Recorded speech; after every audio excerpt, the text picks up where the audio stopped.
வணக்கம். சற்று முன் கிடைக்கப்பெற்ற மிக முக்கியமான செய்தி ஒன்று வெளியாகியுள்ளது. உதயநிதி அவர்களை நடுரோட்டில் இழுத்து சென்ற டெல்லி காவல்துறை அதிகாரிகள் சமூக வலைதளங்களில் வைரலாக பரவி வருகிறது.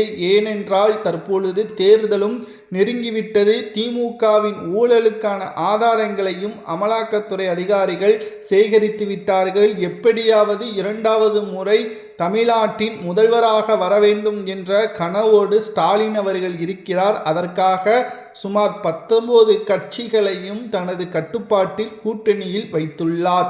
ஆனால் என்னதான் 19 கட்சிகள் கூட்டணியில் இருந்தாலும் மக்களின் ஆதரவு திமுகவிற்கு கிடையாது, ஸ்டாலினுக்கு கிடையாது என்பதை நம்மால் நேரடியாக பார்க்க முடிகிறது.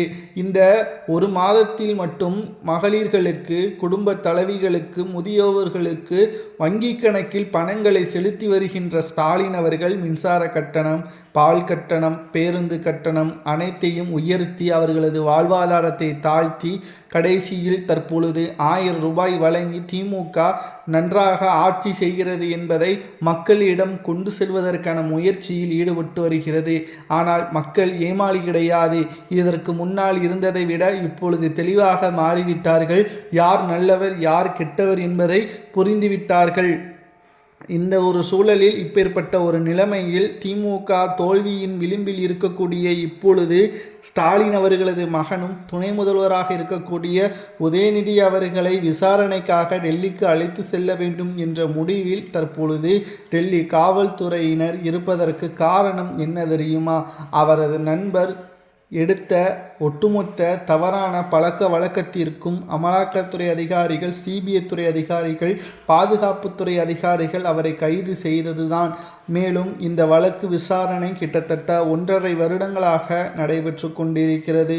யார் என்பது நாம் சொல்ல வேண்டிய அவசியம் இருக்காது. ஏனென்றால் மக்களுக்கே நன்றாகவே புரிந்திருக்கும். ஜாபர் சாதிக்கின் வழக்கு தற்பொழுது வரை விசாரணையில் இருக்கிறது. மேலும் உதயநிதி அவர்களது பண்ணை வீட்டில்தான் வசித்து வந்தார் என்ற தகவலும் கிடைக்கப்பெற்றுள்ளது. இதை வைத்துதான் உதயநிதி அவர்களை நடுரோட்டில் இழுத்து செல்ல திட்டமிட்டுள்ளது அமலாக்கத்துறை என்ற தகவலும் கிடைக்கப்பெற்றுள்ளது. சட்டசபை தேர்தல் நெருங்கக்கூடிய இந்த வேளையில் இந்த கைது நடவடிக்கை நிச்சயம் அனைவரது கவனத்தையும் பெறும். இதில் பல்வேறு மாற்றங்களும் அரசியல் சூழ்ச்சிகளும் இருப்பதாக தெரிய வந்தாலும் தவறு செய்தவர்கள் அதற்கான தண்டனையை பெற வேண்டும்.